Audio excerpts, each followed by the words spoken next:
Dear devotees, we're reading Valmiki's Ramayana as retold by Krishna Dharma Prabhu. We've reached part 2, chapter 6, the forest sages. After Bharat left, Rama continued to live on Chitrakuta mountain. As the months passed, Rama began to notice that the rishis living nearby were always fearful and anxious. He approached the leading ascetics and bowing down humbly asked, "O venerable ones, has something in my behavior given you cause for concern? Have either my brother or I been acting in a way not worthy of our esteemed forefathers? Is Sita behaving in a way unbecoming a young woman?"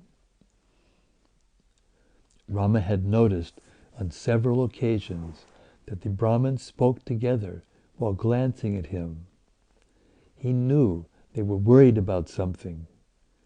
Seated before them with folded palms, Rama listened carefully as the leaders replied. "How could there ever be any fault in the behavior of you or your brother, O Rama?" One rishi said. "What unseemly conduct will ever be seen in the gentle and high-born Sita? We know well of your true identity." The rishis glowed with ascetic power. They constantly chanted various names of God, fingering their wooden beads as they intoned the mantras. With a desire to render service to Rama, they addressed him as if he were an ordinary man. "There is a powerful Rakshasa called Kara living near here," the rishi continued.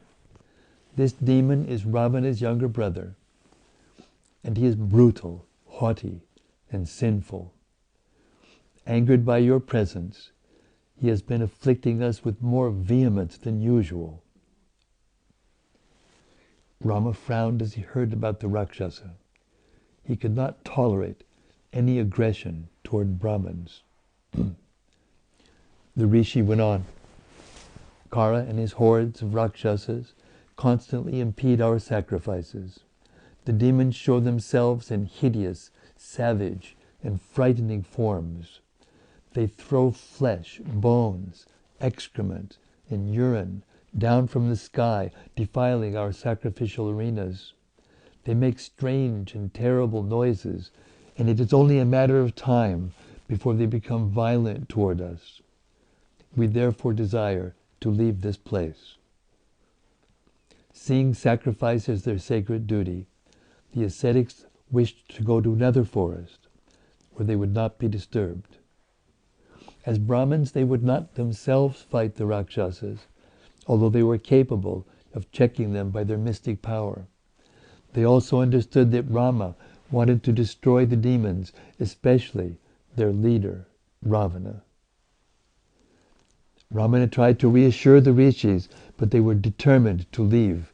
Having stayed on Chitrakuta for some years, the renounced ascetics were also concerned that they may have become attached to their material situation. Normally they moved continuously from forest to forest, staying only 1 or 2 years in each place. After speaking a little more with Rama, informing him of where Kara lived, the Brahmins rose up in a body. With only their water pots and staffs, they left the region.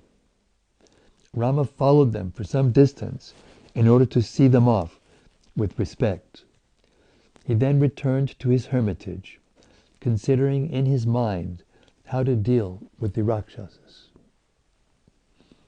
When he reached his hut, Rama said to Lakshman, "I think the time has come for us to leave Chitrakuta. The Brahmins have left, and I am afraid that we will again be visited by the people who now know of our whereabouts. We should leave for some other more remote forest." Rama decided to make his way. to the Dandaka forest, which was inhabited by the Rakshasas. He wanted to confront the demons. The two brothers donned their weapons, and with Sita walking between them, immediately left. After journeying for some days, they entered the Dandaka forest and came upon a cluster of hermitages. The rishis there greeted them with respect.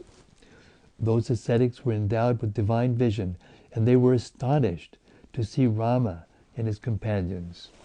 The Lord of all the worlds was standing before them.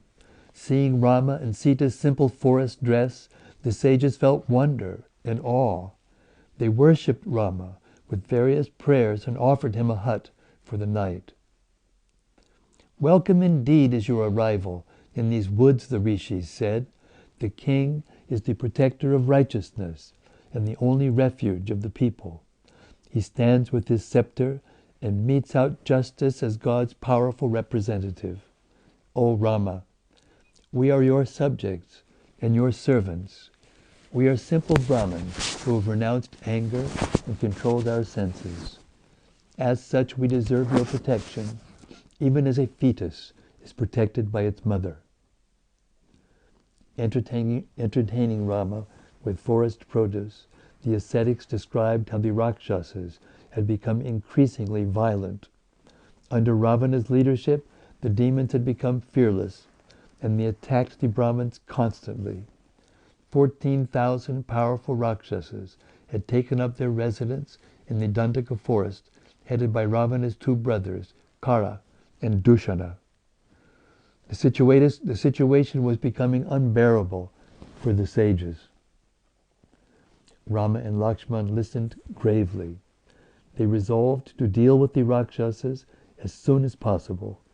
While they were conversing with the rishis, Sita met Anasuya, the sage Atri's wife.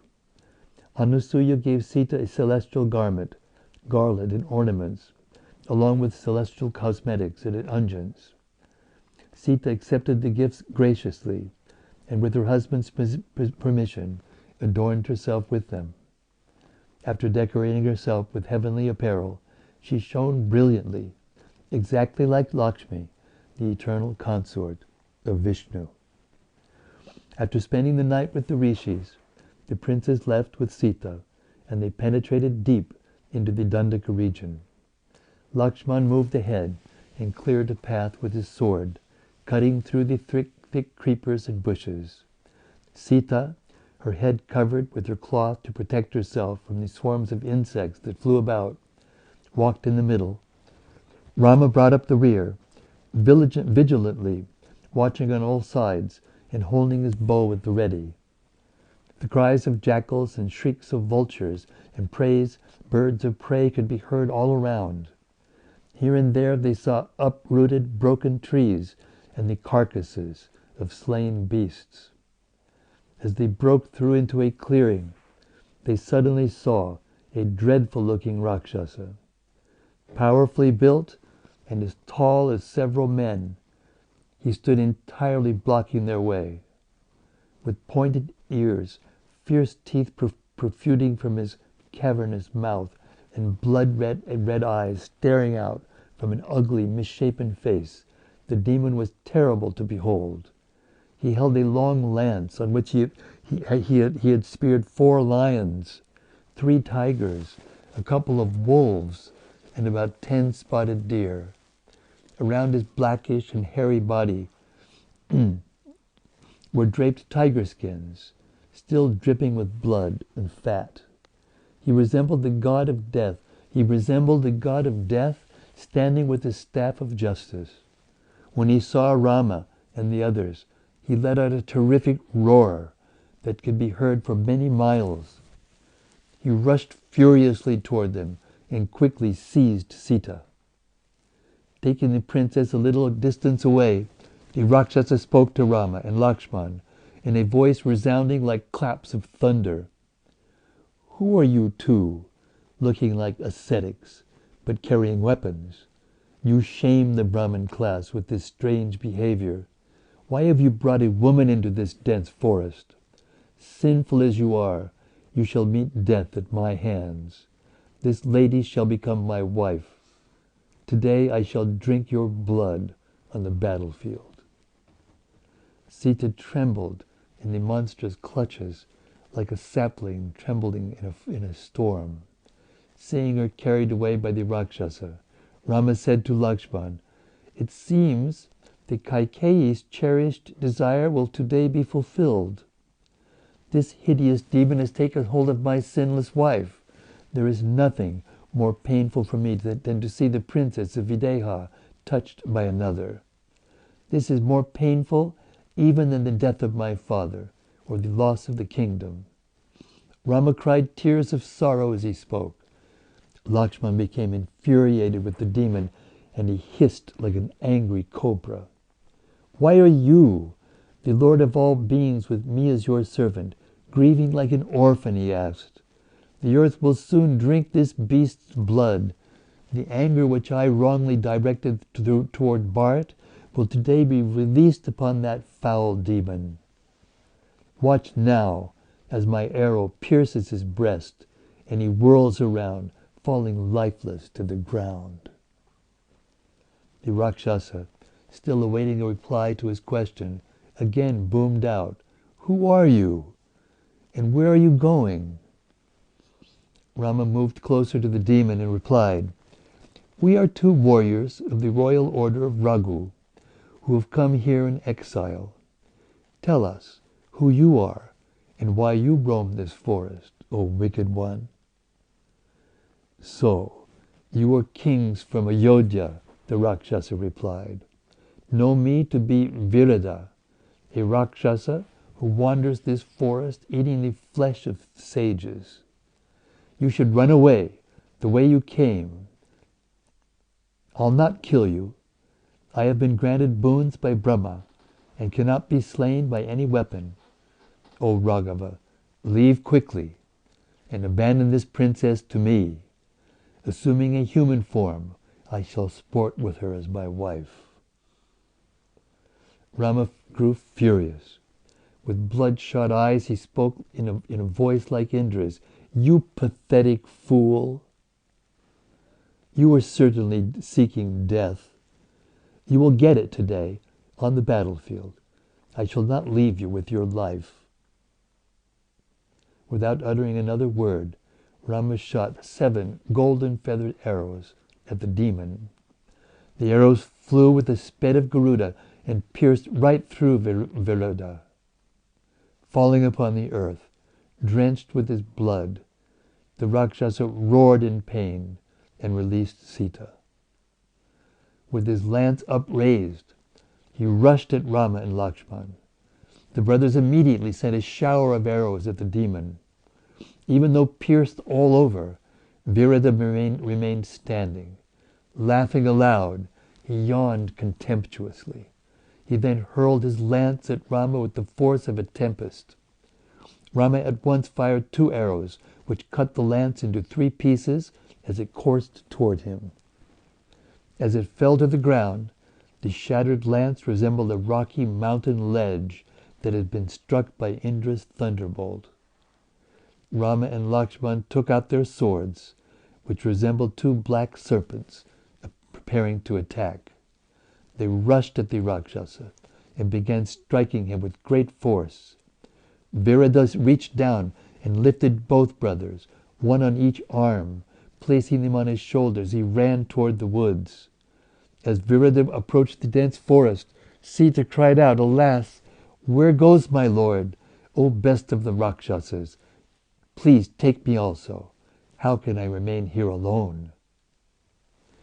Hearing Sita's plaintive wail, Rama raised his sword high and hacked off the demon's right arm. Lakshman lopped off his left arm, and Virada fell upon the ground in a swoon. Although striking him with their swords and with kicks and punches, the brothers saw that the Rakshasa still did not die. Rama said to Lakshman, "It is clear that due to his boons, this demon cannot be killed by force. We should bury him in a pit, for this is the traditional way of disposing of Rakshasas. Quickly, dig a large pit, O tiger among men. Rama stood with his foot pressed down upon the Rakshasa's neck. Virada regained consciousness and said, O Raghava, I am defeated by you. Your strength is not less than Indra's. I now know you to be the all-powerful Rama and your wife the highly fortunate Sita. I am the Gandharva named Tumburu. Due to not properly serving Kuvera, the Lord of Wealth, I was cursed by him. The fallen Rakshasa explained how as Tumburu, he had previously been Kuvera's servant. One day, Tumburu had been sporting with the Apsaras and had failed to properly attend upon his master. In anger, Kuvera had cursed him to enter a demon's fierce form. Tumburu had pleaded for mercy with Kuvera and replied, when Rama, and Kuvera had replied, when Rama, the son of Dashara, defeats you in battle, then you will attain your own form and return to heaven. Virada spoke with difficulty. By your grace, O Rama, I am freed from a terrible curse. I shall now go to my own abode. O Lord, 10 miles from here lives the sage Sarabanga, who longs to see you. Go to his hermitage, for he will give you good advice. Virada begged Rama to inter him in the pit so that he could die. Rama and Lakshmana rolled the huge body of the Rakshasa into the hole Lakshmana had dug. After covering him with earth and rocks, they comforted Sita and then continued on their way, looking for Sarabanga's hermitage. In the sky, the gods had witnessed the whole scene. Seeing Rama, whom they knew to be the powerful Vishnu acting like a human, they were astonished. Nothing was beyond Rama's knowledge or power, yet he accepted the feelings and actions of an ordinary man. Pondering upon the import of Rama's deeds, the gods received Tumburu back to them. Rama searched for Sarabanga, absorbed in a mood of affection for the sage. As the brothers came near the ascetic's hermitage, they saw in the sky a golden chariot. It shone like the midday sun and was drawn by 1,000 greenish horses. A brilliant white canopy, resembling a large cloud and decorated with magnificent garlands, covered the chariot. Seated in the chariot was Indra, who was being fanned with white whisks by 2 beautiful young girls. In the sky, many other gods surrounded Indra. Rama and Lakshman saw numerous Gandharvas and Siddhas, all dressed in resplendent silk garments and gold ornaments. All these high-souled beings were worshipping Indra with Vedic hymns. Upon seeing this wondrous sight, Rama said to Lakshman, O Lakshman, see here Indra's wonderful chariot, full of grandeur. Those young men with broad chests and arms like iron clubs, wearing red garments and gold earrings, and surrounding him in hundreds, appear as unassailable as tigers. Lakshman gazed at the host of gods assembled in the sky. All of them appeared youthful, and all had garlands as bright as fire on their chests. As the 2 princes looked on, the gods rose up into the sky and vanished. Amazed at this sight, Rama and Lakshman walked on and entered Sarabanga's hermitage. Sarabanga was seated before the sacrificial fire. Having practiced asceticism for many years, he was able to fix his mind upon the Supreme Person within his heart. He had realized that Rama was that same person. In meditation, the sage prayed that he might be able to see God in his human form. Accordingly, Rama approached the old ascetic and bowed low before him, touching his feet and saying, I am Rama, and this is my brother Lakshman and my wife Sita. At Virada's behest, we have sought your presence. Virada has now risen to heaven with the gods. Pray tell us what we should do, O jewel among sages. Sarabanga rose immediately. His eyes flooded with tears. He showed the three travelers a seat. Offering them water and fruits, he said, "O Rama, there is no one more kind or merciful. After meditating for a very long time and reaching the end of my attachments to this world, I saw you in my heart. Now I see you here as the son of Dasharat." After offering many prayers, the sage fell silent. He sat for some time gazing with love upon Rama's face. Smiling, Rama asked, "Why did I see the Lord of the gods, O sage?"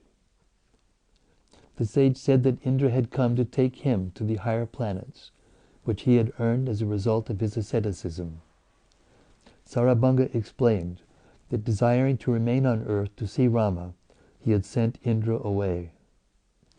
"Now that I have seen your transcendental form, I have no desire to go to the heavenly worlds, O Raghava."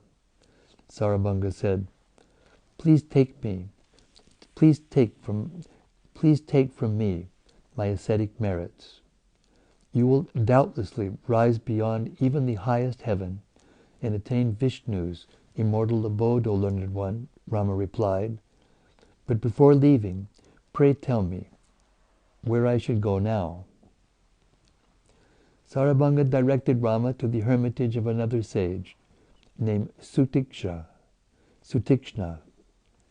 He then gazed at Rama and entered a deep meditation. From within himself, Sarabhanga invoked the fire element and immolated his mortal frame, which quickly burned to ashes.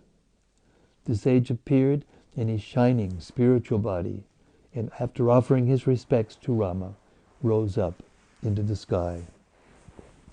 Rama remained seated in Sarabhanga's hermitage, and many other rishis came there and begged him to dispose of the Rakshasas. They told him how the demons were killing thousands of Brahmins. Rama assured the rishis that he would annihilate the Rakshasas in due course. He then left and went toward Sutikshna's hermitage, following Sarabhanga's directions. Upon seeing Rama, Sutikshna offered many prayers and then took him to see the powerful rishi Agastya. On the way to Agastya, they saw that the forest resembled the famous Nandana grove in the heavens. The ground was suddenly smooth, carpeted with soft grasses. Trees bent down on both sides under their heavy loads of ripe fruits. The clear lakes were filled with lotuses and crowded with swans, cranes, and many other varieties of water birds. Flowers grew and trees blossomed everywhere. The animals were docile and approached the travelers without fear. Rama looked around at the wonderful scenery. "It seems we are near Agastya's hermitage," he said. "By his austerities, the sage has transformed this forest into heaven. We will soon behold that shining rishi." Requested by Lakshman, Rama told various stories about Agastya. He kept his brother and Sita entertained as they walked throughout the day. Finally, by evening, they arrived at the hermitage. As they approached it, Rama said, "Let us go see Agastya, for he will surely bless us with all good fortune. I think that with his permission, we should remain in this region for the rest of our stay in the forest." Sutikshna went ahead and informed Agastya of their arrival. The sage quickly had them brought into his hermitage. As they entered the large compound, they saw numerous sacrificial fires, each dedicated to a particular god and tended by Agastya's disciples. All the principal deities, including the Supreme Lord Vishnu, as well as Shiva, Brahma, and dozens of other gods, were being worshipped. Sacrificial smoke and the sound of mantras filled the air. Agastya, feeling ecstasy, rose up from his seat and came swiftly toward Rama. Rama saw the sage coming, and along with Lakshman, he immediately prostrated himself on the ground. Sita stood close behind with her hands folded and head bowed. Agastya raised Rama up and said, "I have been thinking of you for a long time, O Raghava. I am blessed by your appearance here. You are always beyond the influence of the insurpassable material energy. Simply by remembering you, one can be carried beyond the great ocean of birth and death and suffering. What then can be said of one who sees you? Agastya set the travelers down, and after offering oblations into the sacred fire, he presented them with food, water, and food. Seated in meditation, the sage then caused a great golden bow to appear. There were also 2 quivers filled with sharp arrows, which blazed like fire, and a long sword sheathed in a golden scabbard. Agastya presented the weapons to Rama, telling him how, in a previous age, Vishnu had used them to assist the gods in a war against the demons. Rama accepted the celestial weapons respectfully, and then asked the sage to tell him of a place where he could live. After again meditating for a while, the sage replied, "By virtue of my austerities and meditation, I have come to know you and understand your purpose, O Rama. I therefore suggest you go to a nearby forest called Panchavati. It is beautiful and sanctified. At that place, all your desires will be fulfilled." Agastya gave the brothers directions. After taking leave, Rama, Lakshman, and Sita began the 20-mile walk to Panchavati, making their way along the narrow forest paths. After a few miles, they came across a huge vulture lying in a clearing. Rama and Lakshman, assuming it to be a Rakshasa, quickly prepared to fight. Rama carefully approached the vulture, which resembled a hill. "I am Rama, and this is my brother Lakshman, 2 descendants of Raghu," he declared. "Who are you, and what is your race?" In gentle speech, the bird replied that he was an old friend of Dasharath. His name was Jatayu, and he was the king of the vultures. He recounted to Rama his entire lineage, which began with the ancient sage Kardama. In the course of his narration, Jatayu described how all the various species of birds and animals had descended. Jatayu was the nephew of Garuda, the invincible eagle carrier of Vishnu. "This forest is infested with Rakshasas and vicious beasts," Jatayu said. "Allow me to accompany you in the forest. I shall protect Sita when you 2 brothers go out to gather food." Rama knew of Jatayu's friendship with his father. He joyfully embraced the great bird and gave his permission for Jatayu to follow him. Rama then continued toward Panchavati, eager to encounter the demons. After arriving at Panchavati, Rama selected a spot near the sacred river Godavari. Lakshman sanctified the spot with prayers and water from the river. He constructed a large hut with mud walls supported on strong wooden pillars, its roof thatched with kusha grass and reeds. Rama was delighted to see the beautiful cottage, and he embraced Lakshman. "With you as his son, virtuous, and always attentive to my needs and desires, surely the king still lives," Rama said affectionately. "O Lakshman, you are to me as good as my beloved father." Rama and Sita settled in the dwelling and lived peacefully, bathing in the Godavari and enjoying the sights and sounds of the forest. Thus ends chapter 6, part 2 of Valmiki's Ramayana.